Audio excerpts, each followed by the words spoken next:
Good morning and welcome to First Message. We hope our digital ministry will increase the peace within your heart and inspire you in the living of your days. This is the last episode of First Message. We are moving now to just one digital offering each week as we've begun our physical services again. But Pastor Patrick, whose preaching has been so meaningful to us, preaching from Kentucky, he will continue to occasionally preach and to teach classes at First-Plymouth. Now, let's worship together.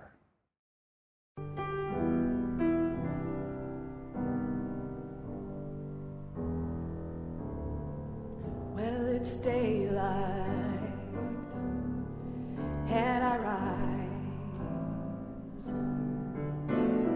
wipe a little sleep from my eyes. Coffee, fill my cup. I'm saying these prayers, but it's not enough. I'm 1 foot in front of the next. That's all I can ask of myself.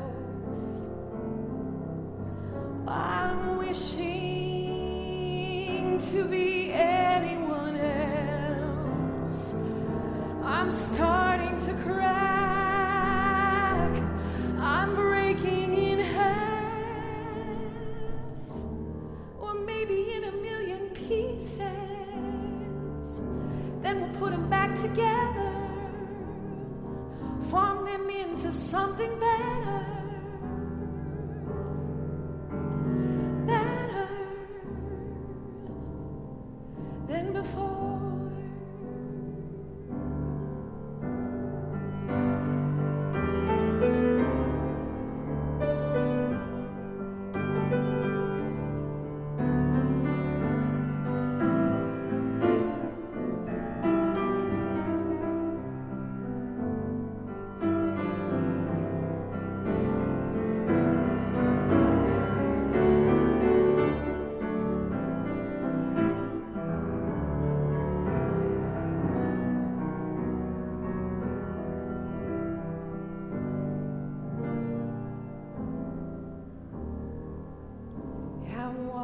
That mountain, I'm forging that path with my eyes trained before me. Feel the wind at my back, carry me onward, carry me home. Hear these voices surround me, whisper you're not alone, and together we can build a heaven. We can build it here on earth together. We can build a firm foundation, lifting up each other's aspirations. We'll make love our home. We'll make love our home. We'll make love our home. We'll make love our home. We'll make love our home.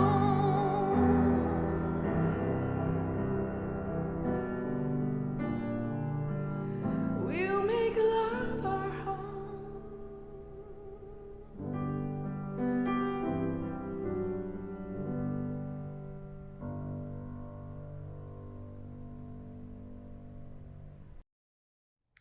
For the last 13 years, Google has held a competition called Doodle for Google.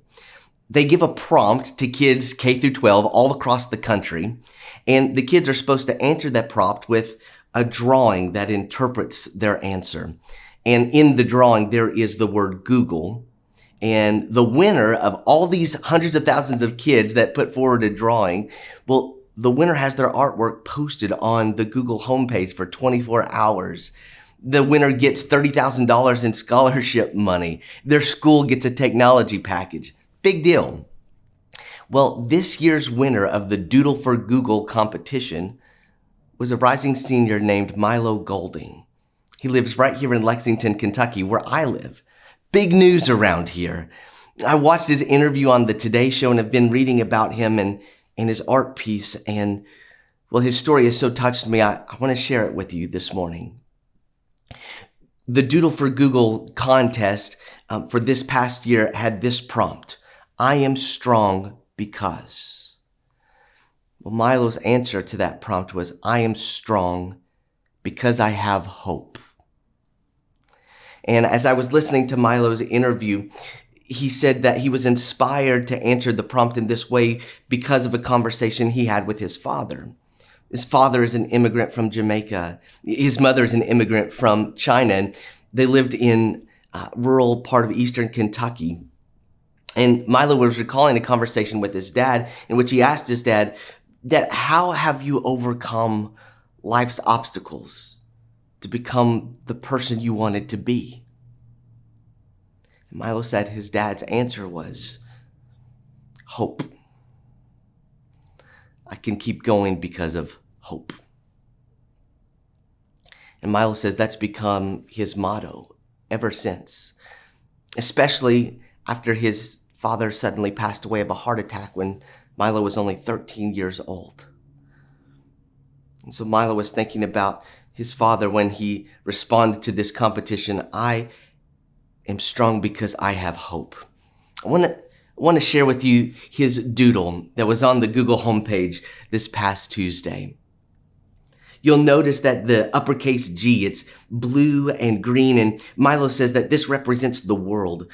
And if you look inside the G, you can see a child who's opening up the door to a bright future full of possibility. And the two figures in the middle, Milo says, represents a couple of things. On the one hand, it represents his father comforting him. Milo being the young child who feels isolated and without belonging. And there's his dad stooping to him, handing him a yellow balloon, yellow representing hope, giving him this embodiment of hope at such a hard time. Milo said this also represents what he himself is trying to do through his charity called Sanguine Paths that he started to be there and give hope to kids who have lost loved ones and who are going through hard times. He said that the G, the lowercase g, it's a symbolic representation of the scarf and mittens that was the last Christmas present he received from his father. Milo said that the lowercase l there, it's the side view of a bookshelf. And if you look closely, you can see a child standing on top of books, looking over the bookshelf. He said this represents education and new experiences, allowing a child to be able to see and look towards hope, that yellow balloon. And then the E, Milo describes as a dying tree. But out of the dying tree comes sprouts, new buds, new life.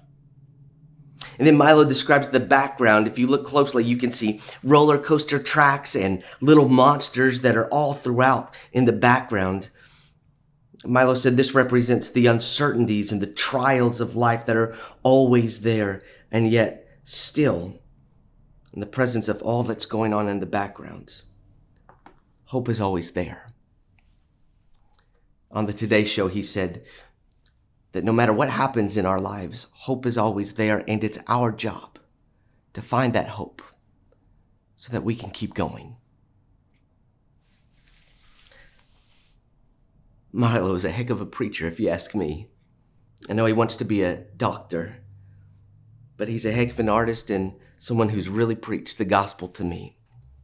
You see, the reason I love the way he characterizes hope is because he's not some kid that just has some naive optimism about the future. Life's been cake so far, I just assume it'll be cake in the future. No, he understands that hope is the kind of thing that's seen some stuff, that has borne some stuff. Hope for Milo is, well, it's not detached from hardship, but it grows out of it.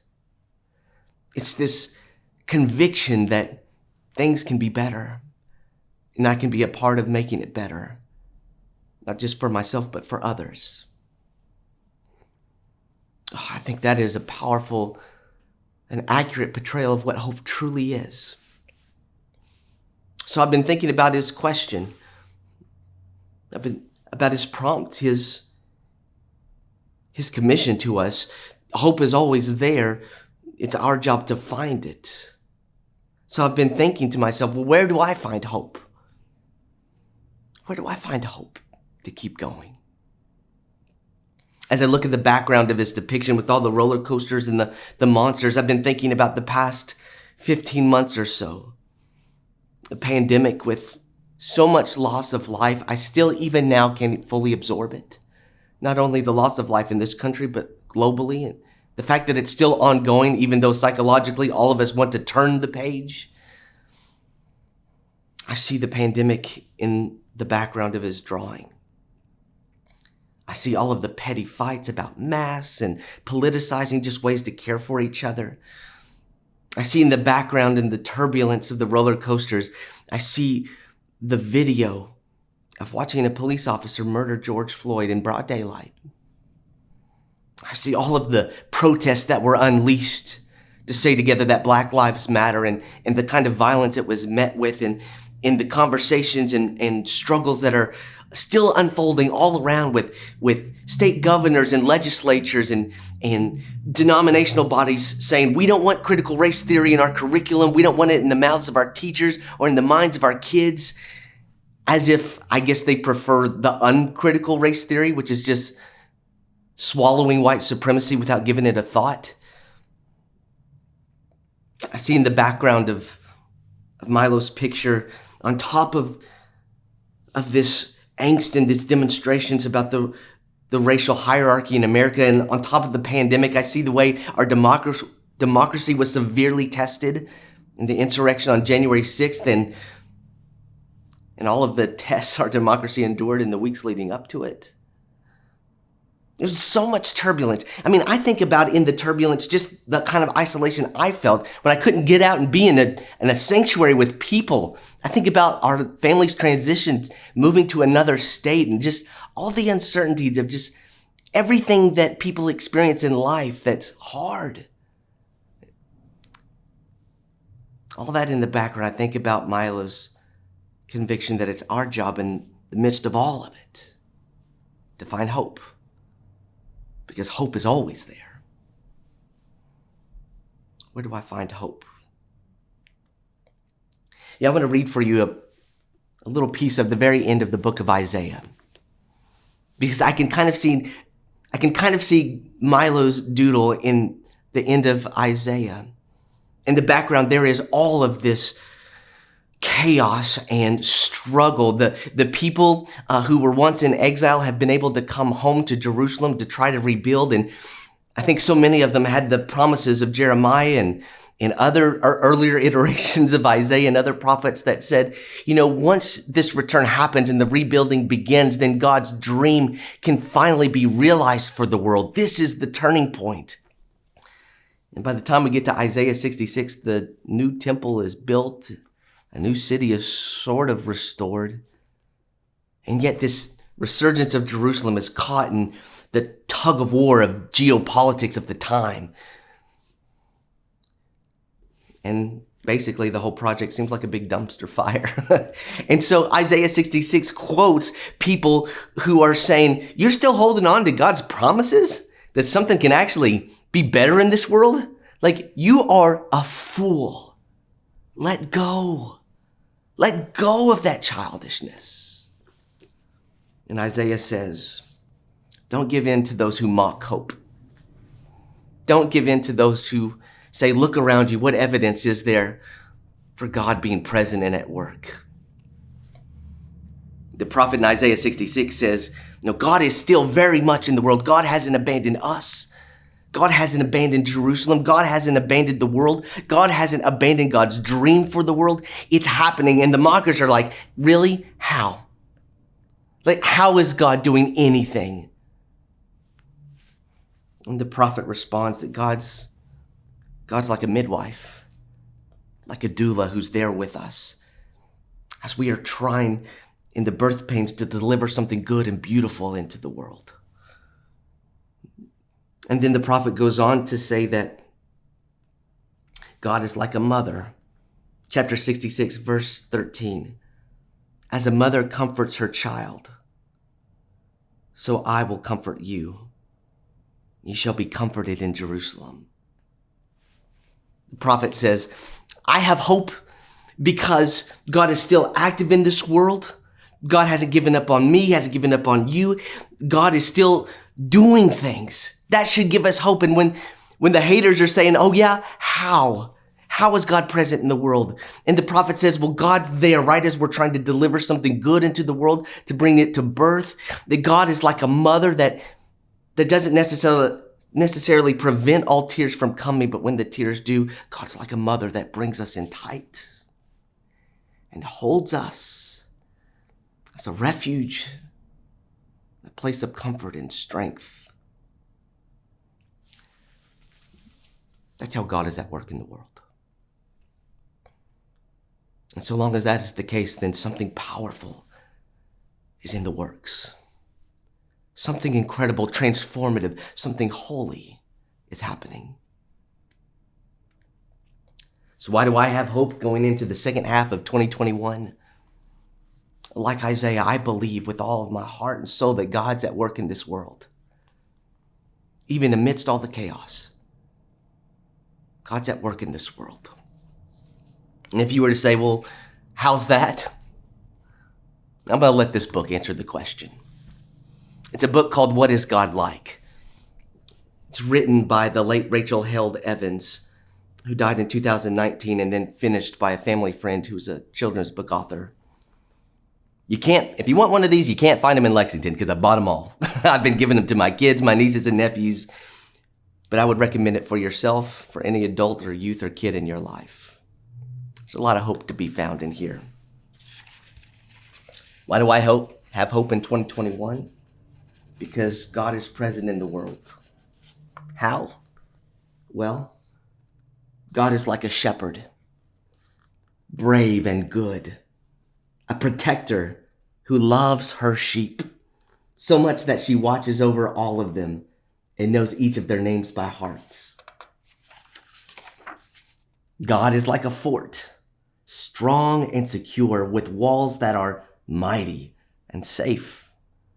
Inside there are hidden places to hold you when you're scared or need a quiet place to rest. God is like a gardener, patient and nurturing. God plants, waters, weeds, and fertilizes the earth until every good thing on it seeks the nourishing sun and grows. God is like the flame of a candle, warm and inviting. With God close by, you can look to the light and see through the darkest of nights. The book goes on to say how God is present in the world. It's Father's Day, so I'll read this one. God is like a father, gentle and safe. He will put you on top of his shoulders to give you a bird's eye view of all creation. I want to read the end. And because we know what God is like, we know that God is kind. God is forgiving. God is slow to get angry. God is quick to be glad. God is happy when you tell the truth and sad when things are unfair. She is your protector. He is trustworthy. They are friends when you feel alone. God hopes. God perseveres. What is God like? It's a very big question. One that people from places all around the world throughout all time have answered in many different ways. Keep searching. Keep wondering. Keep learning about God. But whenever you aren't sure what God is like or how you think God is at work in the world, think about what makes you feel safe. what makes you feel brave, and what makes you feel loved. That is what God is like. God hasn't abandoned you or me or this world or God's dream or what it can be. God is like all of these things, still bringing it to bear. Amen.